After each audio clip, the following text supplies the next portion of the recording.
Hello, hello, hello. Welcome to Mental Health Hour. I am Dr. Tapo. I am speaking to you from not so sunny Ontario, but it is spring and we had some really, really great weather these last few days. And then today it's been raining, which personally I'm happy it's raining because I have some plants that I really want to thrive this spring and summer. So thank goodness for the rain. I mean, we always want sunshine, right? We always want sunshine, but we need the rain so things may grow.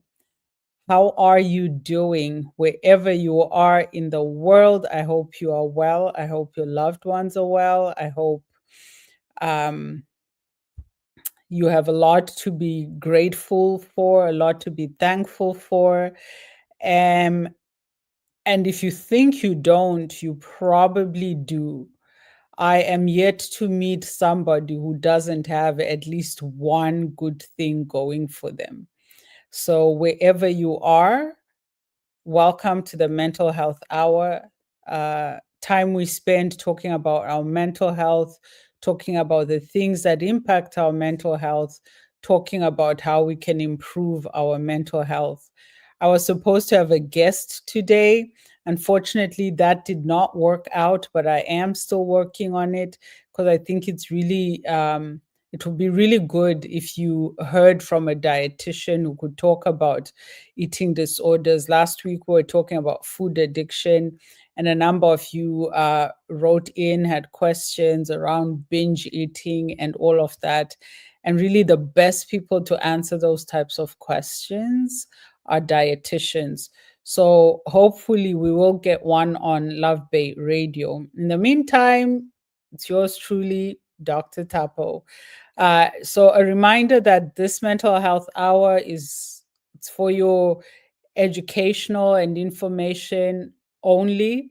I'm not diagnosing anyone. I am not replacing anyone who can provide you the help that you need, the qualified help that you need. But I am here to offer information, raise awareness, so you can make more informed decisions for yourself or for your loved ones. So, welcome to the Mental Health Hour. You can follow us on Instagram, on Facebook, YouTube, TikTok, Twitter, now called X, LinkedIn, wherever you are. Please subscribe, please share. And thanks to the Love Bay family that keeps this platform going for us. It's a really, really great platform for us to connect wherever we are in the world. So, how about you let us know where you are listening in from? Send us a message on Instagram, Facebook, YouTube, wherever you're following along. Send us a message. Let us know where you're listening in from. You can also send your questions, your comments. Today, we are continuing talking about food addiction, just because it's something that we really don't pay enough attention to. It's also one of the, I would say, most stereotyped mental health disorders. And I said it last week. We see somebody that we would describe as skinny or very thin or very slim, and we say they must have an eating disorder. We see somebody who's bigger, we say they must have an eating disorder. We look at people and judge them based on their size, but we don't really understand what eating disorders are, first of all, and then what food addiction is, because those are not the same thing. Food addiction is a lot like other forms of addiction, and we talked about that last week. It comes down to a compulsion. You lose control. You can't control when you eat, how much you eat, how you eat. You completely fall under this um, almost like a bondage, really, because it supersedes everything else in your life. And I've talked about some of the clients that I have seen over the years with with food addictions, but also with eating disorders, which we'll get into today, because I want us to understand the difference between an eating disorder and food addiction, right? And here's the thing, both of these conditions, remember we said an addiction, whether it's to food, gambling, sex, porn, uh, street drugs as they call them, or prescription drugs, alcohol, whatever it it is diagnosable, therefore it is a mental health disorder. You go to the doctor, they diagnose you with a mental health disorder that is an addiction. An eating disorder is also an illness that is diagnosed, and often it has a lot to do with a person's mental health. Often it has a lot to do with a person's mental health. Not entirely exclusively, because sometimes people develop eating disorders because of other physical conditions. And maybe in trying to cope with something, they end up with an eating disorder. Maybe they have so many allergies and all sorts of things going on, and they cannot have a normal diet and eat I'll say in a normal way. And when I say normal, I'm referring to a human being has to eat a certain number of, let's say, calories per day, nutrients, protein, carbs, fats, all of that. We know, and this is why I think a dietitian would be excellent to have on this show talking about eating disorders, because there's a lot that we don't quite understand and we need to understand. And I always say we cannot separate or divorce our mental health from our physical health, from our emotional health, from our spiritual health, even from our financial health, really. I've worked with some clients who had eating disorders, and sometimes finances were an issue in correcting that. Because maybe I'm thinking of one particular young lady, she was only about 19 years old, had anorexia, was severely, severely malnourished, and severely underweight, to the point that if she couldn't take care of that, as in if she couldn't gain the weight and if she couldn't eat properly to replenish her body, she would have ended up in hospital, probably being fed through a tube. But one of her challenges or difficulties was the finances.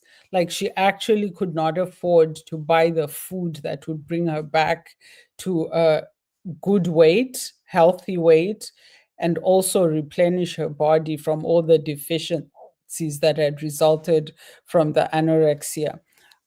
So even finances can play a role in some of these things. And when I was talking even about addiction, where finances come in, there is people who, and I think I've talked about the man who would buy an extra large pizza every day on his way home from work. That's what, $20 a day, $80 a week. Within a month, he spent well over $800 on pizza alone, that he's eating alone in secret because of his food addiction. And he couldn't stop. He actually couldn't stop. So imagine spending that amount of money on food and realizing that this is putting a serious dent in my finances, but you can't stop. So our mental health, physical health, spiritual health, emotional health, financial health, all of these things are connected and you can't really separate them. Okay, so if you want to call or text, rather, if you want to text us, you can text via WhatsApp. You can text us via normal texting. You can email us. You can leave comments on whatever platform you're following us. 437-778-3299. 437-778-3299. or email infolovebay@gmail.com. I would really love to hear from you. Tell me where you're listening from, ask your questions, share your experiences, and let's get into it. Okay, so we'll start off with a really quick recap from last week. We talked about the scientific side of addiction, which we said it works a lot. It's it works just like a lot of other types of addictions. Okay, food addiction, it's about the dopamine, right? That happy hormone, happy chemicals in the brain. And we talked about that, the cycle of you crave something in particular, you do that thing, you feel that surge in happy hormones, and then you crash and the cycle repeats all over again. And we talked about even with sexual addiction, this is what happens. And that's how somebody ends up admitting, I slept with over 2,000 women. It seems unfeasible. How? Who has time to have sex with 2,000 people in one lifetime? It's because it's that vicious cycle of craving, of seeking that reward, getting that reward, then you crash and you start all over again. Works the same way with alcohol, it works the same way with shopping, and why some people end up. There's a case right now here in Canada that's in the papers. This couple, I believe they were real estate lawyers, and this woman and her husband disappeared millions of people's money. People would pay a deposit. You know, if you're buying a house, you don't give the person you're buying the house from the money, it goes through your lawyer. And they were the lawyers that were receiving people's deposits for their homes.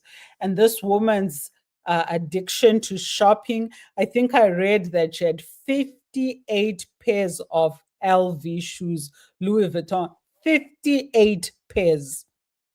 58 pairs. So she could go basically 2 whole months without ever repeating a pair, one brand. And that's just LV, Louis Vuitton. So we haven't counted the Gucci, we haven't counted the Prada, we haven't counted the Valentino and all of that. Just one brand. She had 58 pairs of shoes. Now, if you're one of these people who buys branded stuff, you know that maybe the cheapest pair was maybe 900 or I don't know, $1,200. So if we're talking 58 pairs of shoes, we're talking well over $100,000 spent on shoes alone. Now, no one wears a pair of shoes and goes walking around absolutely naked. You buy a pair of shoes, you now want the outfit that goes with those shoes.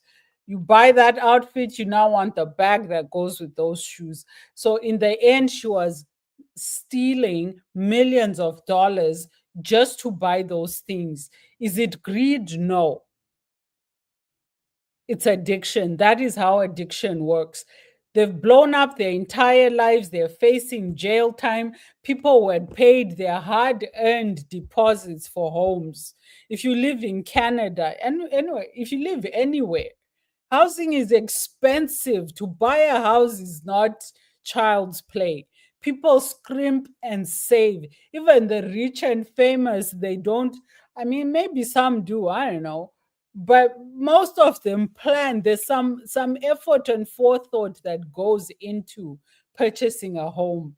And the people that were buying through these are not the rich and famous who are buying their eighth or 10th house. And so, no, some of them, it was their life savings that they've been putting aside for years to buy a house. They give it to the lawyer, she goes and buys shoes and clothes. It's not that she's heartless, it's not that she's greedy, it is an addiction. She knows all of those things. She knows it's wrong. She knows she'll go to jail. She knows all this, but she can't stop. That is addiction. And there are people who are like that with food. They cannot stop.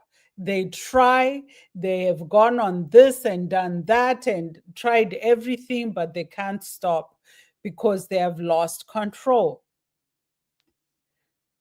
So that dopamine, that reward system in the brain with the hormones, you crave something, you get that thing, your happy hormones increase in your brain until they crash, and then you want it all over again.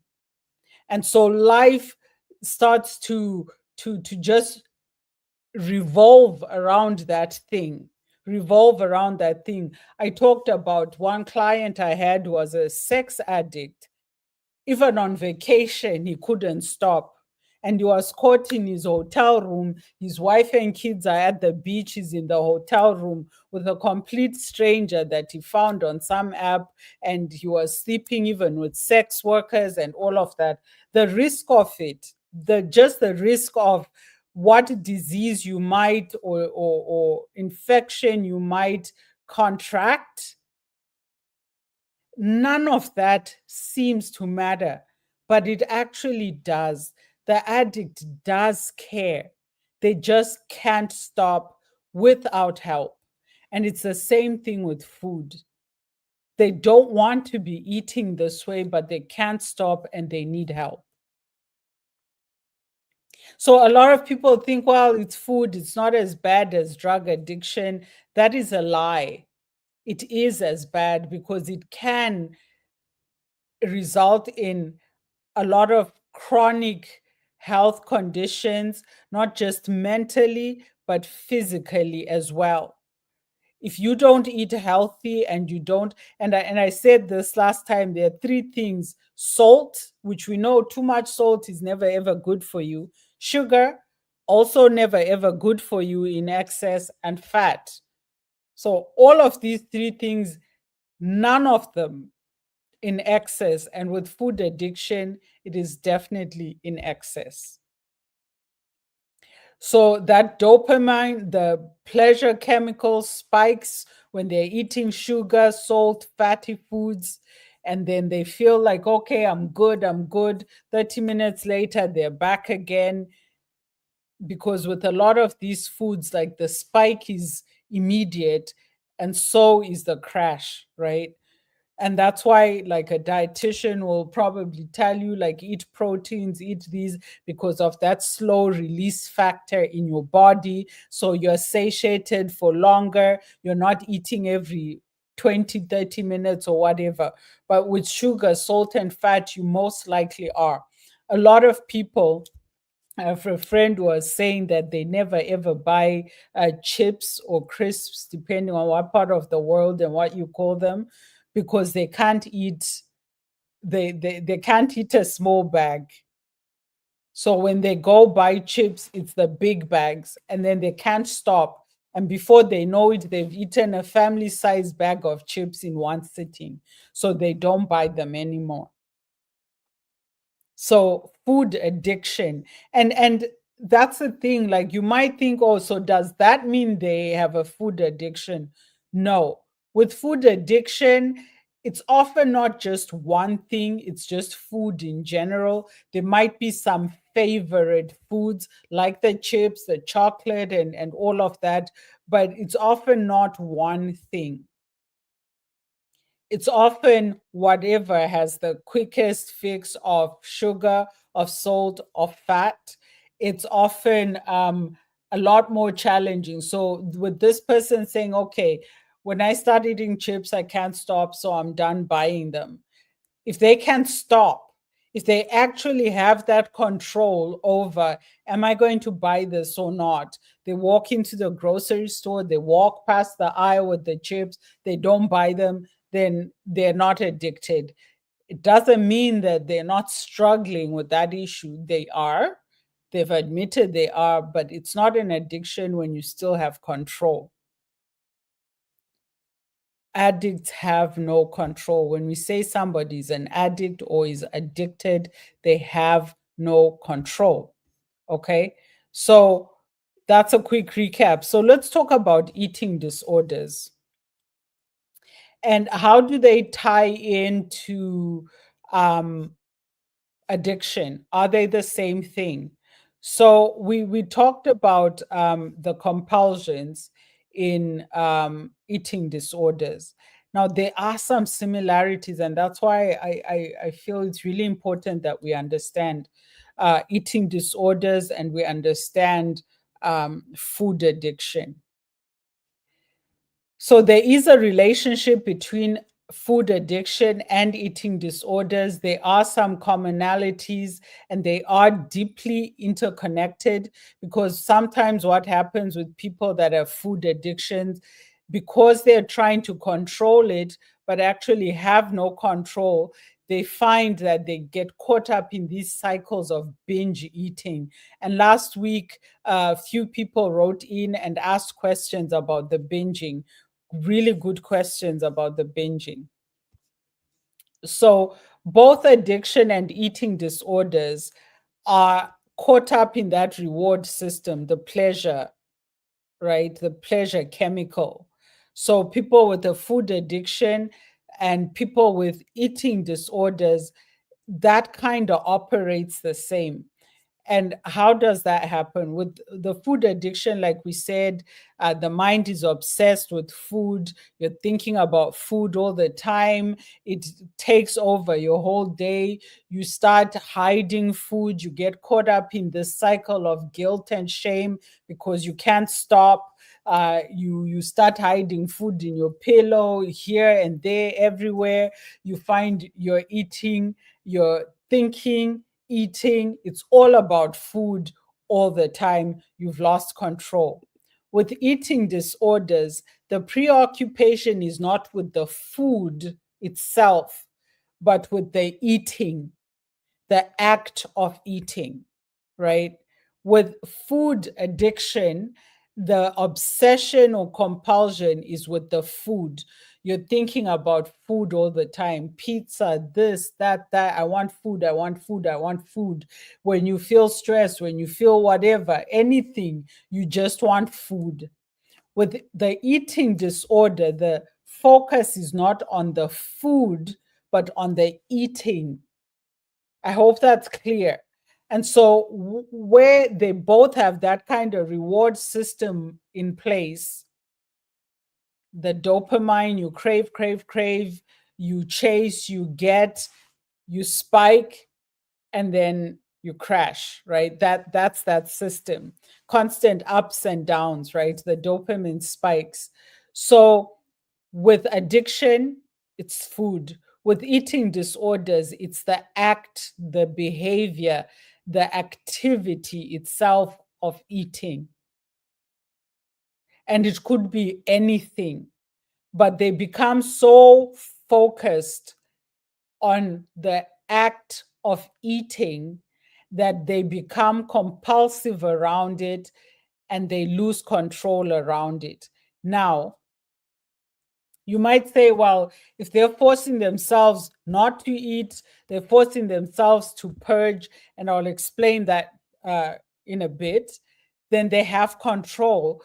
But they actually don't, because what is happening with an eating disorder is their thought processes, their relationship with the act of eating is distorted, right?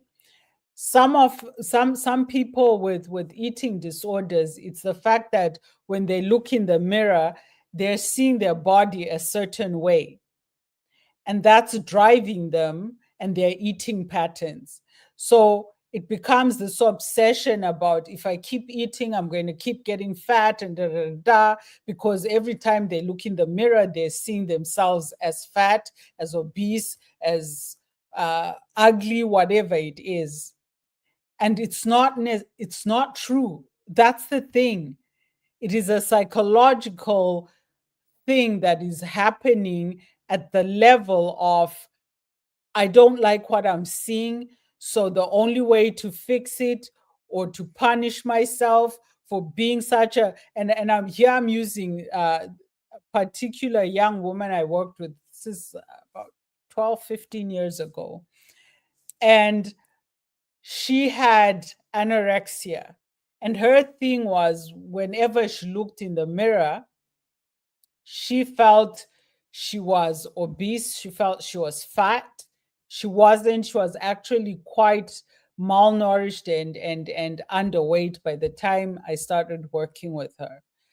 But she wasn't seeing it that way. So when she looked in the mirror, saw this image of herself, didn't like it, she would go for days without eating. Should go for days without eating, to the point that she can't even stand up. In some cases, she can't stand up. Her bones became brittle from lack of nutrition, and the body needs nutrition. And this is what I was saying even last week when we were talking about food addiction, because with other types of addictions, you can abstain. But with food addiction, you can't say, in an effort to regain control, I will stop eating for 3 months. You can't do that. You have to keep eating. So it's very challenging for people. And at the same time, you have people who maybe are battling obesity, they're trying to lose weight, but they can't say, to lose weight, I'm just not going to eat for 6 months until I've lost this. They have to keep eating. So it's really, really challenging. And then the brain itself, the mind, the mental uh, uh, um, strength that it takes, and that cycle of guilt and shame. You set yourself some targets. I'm going to go to the grocery store, I'll just buy vegetables and this and that and that. And then by the time they walk out, they have bought the vegetables and this and that. And I confessed myself, I do that. I never ever put ice cream on my shopping list, but I always walk out with a little tub of ice cream from the grocery store. So they get into that cycle of guilt and shame, and so they're focusing and on, okay, so I had this goal, I wasn't supposed to eat and I ate, and now they're punishing themselves, right? So there's this constant cycle of self-hatred, of guilt, of shame, of anger with themselves, and losing control and feeling helpless, and all of these things. And with eating disorders, the focus is on eating, because if it wasn't on eating, they could simply say, okay, I'll eat vegetables, I'll eat healthy foods that help me lose weight and all, but they can't do that. They actually can't do that, because the fact that they're opening their mouth and putting something in it, they're eating, triggers that cycle, or even maintains that cycle. So there are some similarities between food addiction and eating disorder, but one distinction is, one is an obsession or compulsive behavior that focuses on the food, the other focuses on the act of eating itself. So emotional distress is often hand in hand with food addictions, as with most types of addictions, and eating disorders. People don't develop eating disorders because they want to. Often it's a mental health thing, and there's some trauma tied to it, or some other medical condition, mental health condition tied to it. But there is always emotional distress. There's always emotional distress. And 2 or 3 years ago, I was working with a couple with, I think she was 15 or 16. No, she was 17 actually. She was a 17-year-old, but since she was about 15 or 16, she wasn't eating properly, and they would like literally have to force feed her a few times. She was admitted into the hospital so that she could keep eating, right? And she was very malnourished. She wasn't thriving at all. Her body was underdeveloped, because for like, it worsened at around 15, but it actually started when she was much younger. And so they had a hard time, and they would have to try and force her to eat. And she was very, very small, very, very underdeveloped body because she wasn't eating properly and she wasn't eating in a healthy way. So she was admitted a couple of times to the hospital to try and get her weight up. She would go see her doctor, and the doctor would prescribe things like vitamins and supplements and all of these things. And the thing is, she could never swallow them. So that never worked. Like she would actually gag and start throwing up if she tried to swallow the vitamins and all of that. And when they examined her on a physical level, like, is this some kind of physical illness or whatever, especially with the throwing up, every time she tries to swallow something, she's throwing up. And it was all psychological, it was all mental. But it had got to the point where it was affecting her physical health. So you can't separate physical from mental. And there's always an emotional aspect to addiction, to eating disorders. There's always some emotional aspect. And what turned out to be the emotional aspect in this family's case, the father was an alcoholic. He drank quite heavily, and when he drank quite heavily, he bullied his family, he insulted his wife, he became quite aggressive and quite rude and demeaning towards the girl, her sister, and the mom. And this had been since she was small, it was like that. And so as she got older, it started to impact her mental health. And she stopped going to school. She couldn't eat. She couldn't sleep, like really bad insomnia as well. And that also brought about the eating disorder. But it started with growing up in this abusive environment. So there's that mental health piece. And the thing is, you can have two people, two of your children have been exposed to the same trauma. And I think some time ago, last year or the year before, we talked about this, that you can expose two people to the absolute same thing. It doesn't mean that mentally they will react the same. We are different people. We process things differently. We have different capacities, cognitions, all of that. So even though she had a sister, but the sister was also struggling with like severe anxiety and all sorts of things, right? Because of that abusive environment. And the dad was an alcoholic. So this is a family, like, and by all means, like, this man was well educated, had a really, really great job. His wife, well educated, really, really great job. They lived in a good part of town, big house with a swimming pool, all that, travel the world, this and that, all that. But within that small family, they were all suffering, and it was showing, presenting differently in each one of them. With him, it was the alcohol. And I talked before about how addiction can even start impacting the job. At one point, he was suspended for over 1 year because he couldn't go back to work because of the drinking. And so he was put on this like sabbatical for a year. Because they understood that addiction is an illness, they didn't fire him, but they said, listen, we'll put you on indefinite leave. You have to go to rehab. You have to put this under control. And because his job was not a job that you can do drunk by any means at all. In fact, he had one of those jobs where they regularly test you for drugs and alcohol. And so he kept failing.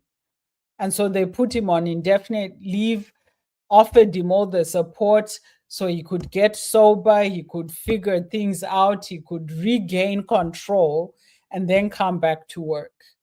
For her, for the girl, she developed an eating disorder. She couldn't eat. Anytime she tried to put food in her mouth, she'd get physically sick. And you know, if your stomach is empty and you're throwing up, what exactly are you throwing up? So a lot was starting to happen within her system. And she had an eating disorder. So you're seeing two people, and then her sister, like I said, had an anxiety disorder, the mom depression. So you have this whole family is in emotional distress, sometimes absolute crisis, and it shows up in different ways. So both addiction and eating disorders involve compulsive behaviors. For eating disorders, the compulsion is to binge eat. So you'd be like, oh, I gained, da, da, da, da, I'm not eating anymore. Da, da, I'm going to abstain from the. And then the minute you eat 5 bags of chips, can't stop yourself. You eat a whole cake, you can't stop yourself. You eat a whole chicken, you can't stop yourself. And then you sit there feeling terrible and guilty, hating yourself, and say, I'm not doing this again. I'm not doing this again. And maybe you can go 2 weeks, 3 weeks, but something trips you up and you eat a huge, huge, huge amount of whatever it is in a very, very short time, and you lose control. So there's that cycle with the binge eating, that compulsion is binging on. And then people do that with drugs and alcohol as well, right? Especially with alcohol. Someone will say, no, I'm not doing this, I'm not touching alcohol again, da, da, da. And then before you know it, they've drank like 10 weeks worth of alcohol in one night. That's the binge drinking.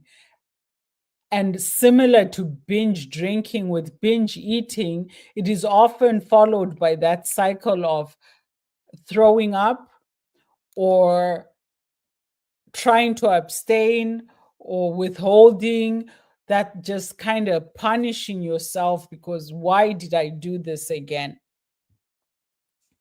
Another compulsion is the purging, which is the throwing up with eating disorders.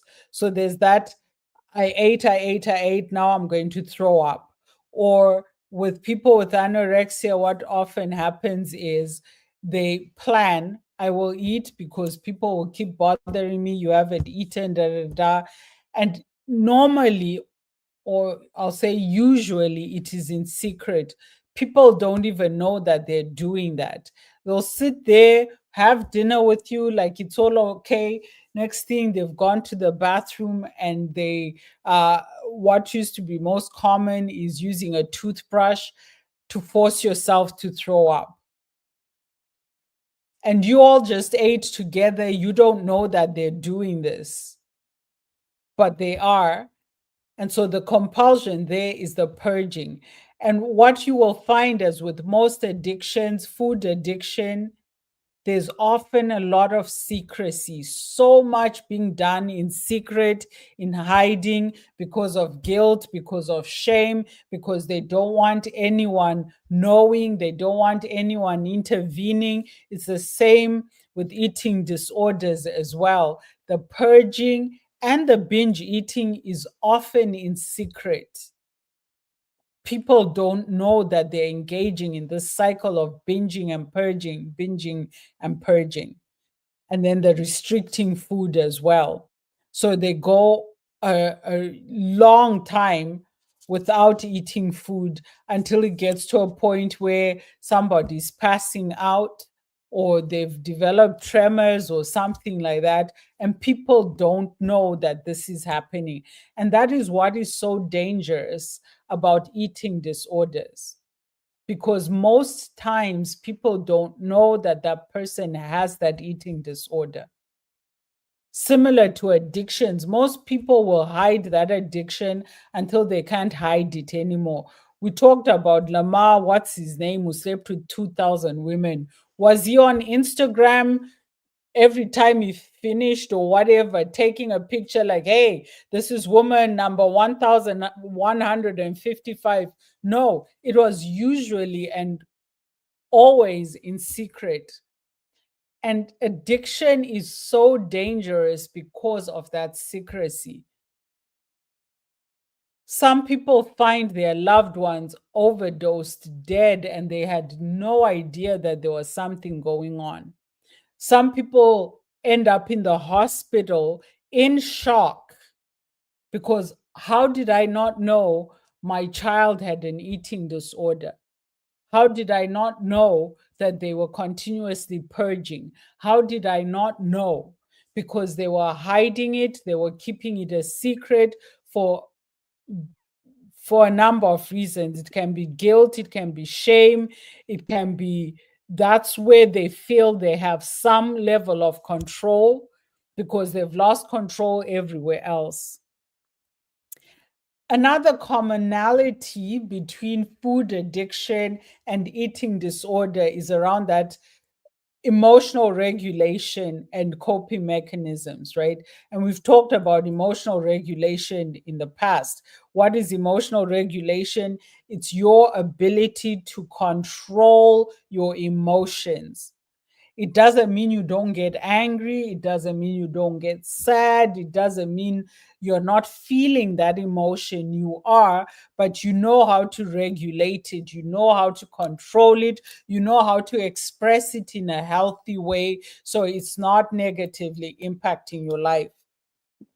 And the thing is, many people with eating disorders have challenges with emotional regulation. And so that compulsion with the eating is one way that they're trying to regain control, not only over what's happening in their environment, but also their emotions, their lives, their whatever, right? So they use the eating the food to cope with difficult emotions. And this is where we see kind of the difference between food addiction and eating disorder. Food addiction is whether you're happy or sad or whatever, you just eating and eating and eating.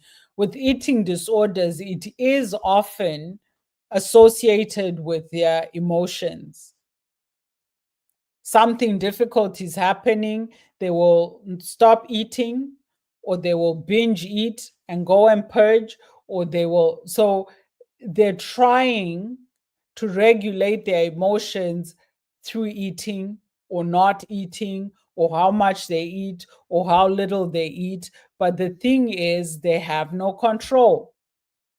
With food addiction, happy, sad, angry, whatever, the response is I want food, food, food, food, food, food. It's the food itself. They want that salt, that sugar, that fat, the salt, sugar, fat, whatever it is.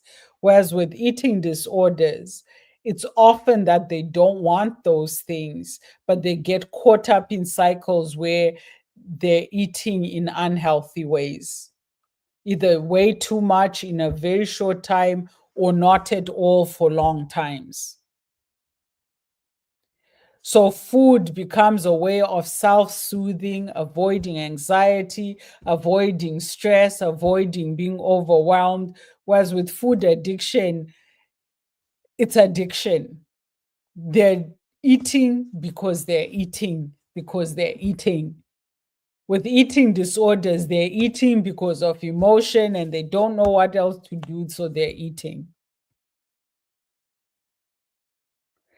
Now, that doesn't mean addictive substances like food are not used to try and regulate emotions. They are. But like I said, with food addiction, the compulsion is the food itself. With eating disorders, what they're trying to control is not the food, but the eating of the food. I hope that's clear. It's a little dicey there. Okay. So 437-778-3299. Send us your comments, send us your questions, get in touch, let us know where you're listening from so we can say hello. Okay, so both of these eating disorders, food addiction, can also be genetic and hereditary, right? Like I gave the example of this girl, her father was an alcoholic, sister had anxiety, mother had depression, and she had an eating disorder. So genes can actually play a part in addiction, and we've talked about it even when we're talking about substance abuse, when we're talking about alcohol misuse and all of that. And we talked about it can be genetic. And this is where you find that the grandfather was addicted to alcohol, the father is addicted to alcohol, the children are not far behind. It is being passed on from generation to generation to generation. And that can happen too with eating disorders. Why? Because eating disorders, it's a mental thing. We've talked as well about anxiety being passed on from generation to generation. Bipolar is the same way. A lot of mental health disorders can be passed on genetically and biologically and environmentally. And if you recall, what we mean by environmentally is if your parents are anxious, so let's say your mom has an anxiety disorder, or your dad has an anxiety disorder, your parent has an anxiety disorder, they are likely to raise you to be an anxious person because of that. And so there's that environmental piece, there's that biological piece, there's that genetic piece, but it's both learned and inherited behavior. And it's the same with eating disorders. There have been cases where a mother had an eating disorder, or a parent had an eating disorder, and their children have eating disorders as well. Sometimes it's because they are taught to have a certain relationship with food. Is it deliberate on the parents' part? No. They have a messed up relationship with food. They're raising children who end up with a messed up relationship with food. It's not deliberate, but we are what we are.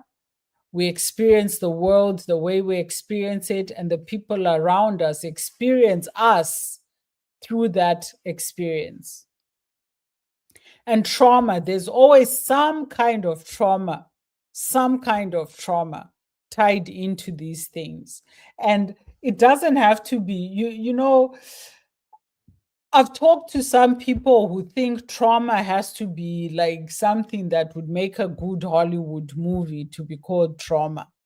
Some things, like I said, you can have two children exposed to the exact same environment, and one child ends up uh, overdosed on fentanyl under a bridge, and the other is a high power attorney, a physician, or whatever, but they were raised in the same environment, experienced the same trauma. We are different people. So there's no big trauma or small trauma. There's no justified trauma and unjustified trauma. Trauma is trauma, and we experience it, and it presents in different ways. That same sibling who is a doctor or whatever probably has some other way that they're channeling the same compulsions. Some people become high achievers in life, like literally do very, very, very well in life because of trauma, because their coping mechanism is to shut out everything else, focus on one thing and go for it, and avoid everything else in life. They don't have healthy relationships, they don't have spouses, friends, children, whatever it is. They just have their job and they're very, very good at it. And I've said before, when it comes right down to it, because that dopamine release, that reward system, it can be almost anything: food, sex, shopping, almost anything you can get addicted to. We use terminology like drug of choice. And so, like, is it really a choice, or it's a matter of access? So some people end up addicted to cocaine or whatever because that's what they have access to. If they were in a different environment, they might become addicted to porn. They might become addicted to shopping. They might become addicted to something else. Often the addiction depends on what the person has access to. So, like this woman was buying 58 shoes under one brand. I'm like, you could take all her stuff and go open a store on the high street and just be selling designer wear from one woman. Over $100,000 on shoes alone, one brand. Never mind the rest of the other brands. But that's because she had access to money. If she didn't have access to that money, it might have been food, it might have been alcohol. And that's the other thing. We assume that a person only gets addicted to one thing at a time, and that's not the case. There are people who are addicted to alcohol and drugs and sex and pornography and gambling, all in one person. And so their road to recover is trying to regain control over several things.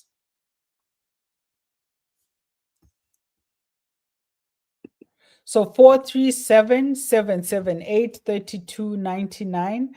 Get in touch. Tell us what's on your mind. Tell us where you're listening from. So, treatment. People have been asking about, is there a cure? Can you get better? Can you and I explained that it never really goes away. Not the way we can say, oh, I had a headache, I took Advil, and now the headache is gone. Or I had a headache, I took Tylenol, now it's gone. I had a headache, I took Panadol, now it's gone. It doesn't necessarily work that way with addictions and with eating disorders and with a lot of mental health disorders as well. And I've said this before, even when we're talking about anxiety, depression, bipolar, schizophrenia, all of these things, there's treatment, but treatment is not the same as being cured, right? When we say somebody had cancer, they operated, they took out the cancer, now they're cured of cancer and they're cancer free. You don't become addiction free that way. Every day, and I talked about programs like Alcoholics Anonymous, Sex Addicts Anonymous, Narcotics Anonymous, Shopping Anonymous, Gambling Anonymous, anything, Food Anonymous, Food Addicts Anonymous, I think it's called. And the reason why people keep going to these meetings for years is because they understand that you can go for 5 years never having touched alcohol, and suddenly it's back and you've lost control again. So it doesn't get cured. It can be treated and you can be in recovery. It's the same thing with eating disorders.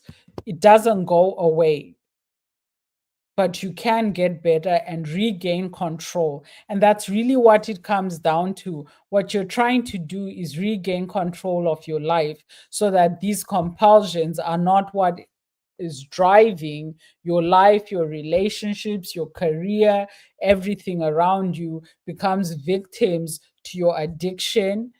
But with recovery, what we're saying is you regain control. You can say no. You can limit, if it's food, you can limit what you're eating, how you're eating. You can regain control. And that's really the point when it comes to addictions treatment and therapy, right? So, therapy can help. Sometimes I've had clients come for therapy, but they're still actively drinking or using drugs or whatever the addiction is. And that's okay. You have to start somewhere. Sometimes we do some work and get them to a certain place. Then I refer them to an addictions counselor and they do more work without the therapy. And then they come back to the therapy and whatever works. It's not a one size fits all treatment. It's not a pill that every bottle says take 2 tablets every 4 hours. And we all generally, that's what we do, right? But it's not like that with therapy, and it's not like that with addictions. You have to find what works for you. And you sometimes includes your partner or spouse, your children, your closest friends, because all that was going on in your life was impacting them too. And this is why sometimes I say, go together. If you know you've been struggling with an eating disorder, food addiction, or whatever it is, and you've reached a point where you're feeling like, okay, this is the point where I need my spouse or partners or children's or parents or whoever's support, bring them in. A lot of these Alcoholics Anonymous, Addicts Anonymous, and so forth, they have spaces that they create for the families and friends of people working through an addiction, because it impacts your entire life. It threatens your relationships. So don't even take that journey alone. Invite those important people in your life to the therapy, to the groups. It doesn't mean there aren't some things that you need to focus and do by yourself. Yes, but don't be alone as you're seeking help, as you're regaining control, as you're in recovery. Because sometimes what happens is you do all this hard work, so much hard work, and because you've been doing it sometimes in secret, because that's the other thing, you became so used to keeping secrets from your loved ones. Even your treatment you're now doing in secret. What are the chances that you will fall off the wagon, as they say? Because you don't have that support system. You're not holding your, no one is holding you accountable. No one is cheerleading for you, all of that, because you're trying to do it in secret, the same way you are doing your addiction. And don't do that. Do not do that. Talk to people you can trust. Tell them, this is where I am in my journey. This is how you can help me, how you can support me. This is what I need. Sometimes we tell people and we don't tell the part where this is what I need. And so people genuinely wanting to help do something that triggers you or makes things worse, because you didn't actually have a truthful, honest, and full conversation. I have been going to Alcoholics Anonymous, or I've been seeing a therapist, or I've been seeing an addictions counselor.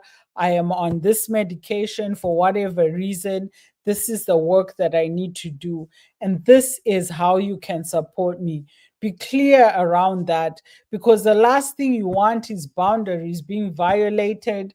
You struggle already with emotional regulation. Your spouse, your friend, your sister, whoever does or says something not intending to harm, but it does harm. So it's important that you don't do that work in isolation, definitely not in secret. Have people around you that you can trust, especially for those days when it is way too hard to be doing it on your own.